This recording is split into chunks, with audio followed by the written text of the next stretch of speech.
एक बार गांव में मोहन जा रहा था।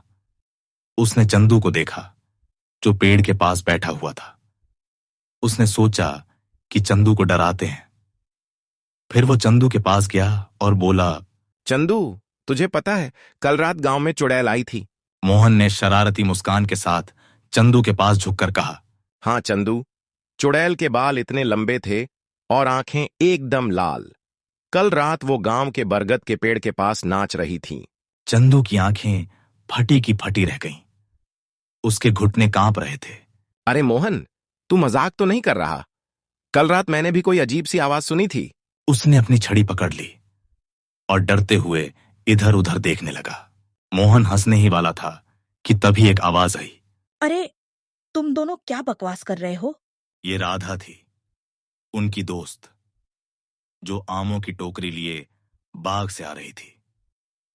उसकी आवाज तेज थी, पर आंखों में चमक थी। चुड़ैल वुड़ैल का नाटक बंद करो, ये सब तुम्हारे दिमाग का वहम है। चंदू अभी भी डरा हुआ हकलाते हुए बोला, न नहीं राधा, मोहन कह रहा था कि चुड़ैल सचमुच आई थी। राधा जोर से हंसी और चंदू की तरफ एक आम उछाला। अरे, चुड़ैल से डरते हो? चलो मैं तुम्हें उस बरगद के पेड़ तक ले चलती हूँ, देखते हैं कौन सी चुड़ैल आती है। मोहन पीछे नहीं हटना चाहता था, मुस्कुराया। हाँ ठीक है राधा, पर अगर चुड़ैल तुझे उठा ले गई तो हम नहीं बचाएंगे। तीनों सूरज ढलते वक्त बरगद के पेड़ की ओर चले। लंबी परछाइयां पड़ रही थी। चंदू बड़बड़ाता रहा, ये गलत विचार है भाई, मुझे घर जाना है। फिर वो तीनों चलने लगे। राधा आगे आगे चलते हुए चिढ़ाई,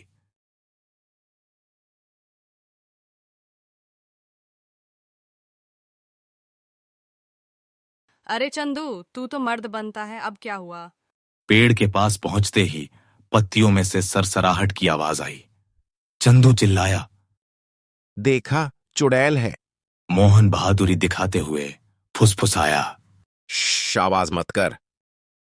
राधा ने आंखें घुमाई, एक डंडा उठाया और पेड़ की टहनियों में मारा। अचानक एक सफेद कपड़ा नीचे गिरा और उसमें एक पतंग फंसी हुई थी। राधा ठहाका मारकर हंसी। ये है तुम्हारी चुड़ैल, एक पतंग? चंदू शर्मिंदा होकर सिर खुजलाया। पर वो आवाज? तभी एक उल्लू जोर से चिल्लाया और तीनों उछल पड़े, फिर हंसने लगे। मोहन ने चंदू की पीठ थपथपाई और बोला, चल अब घर चलते हैं, वरना मम्मी चुड़ैल से भी ज्यादा डांटेंगी।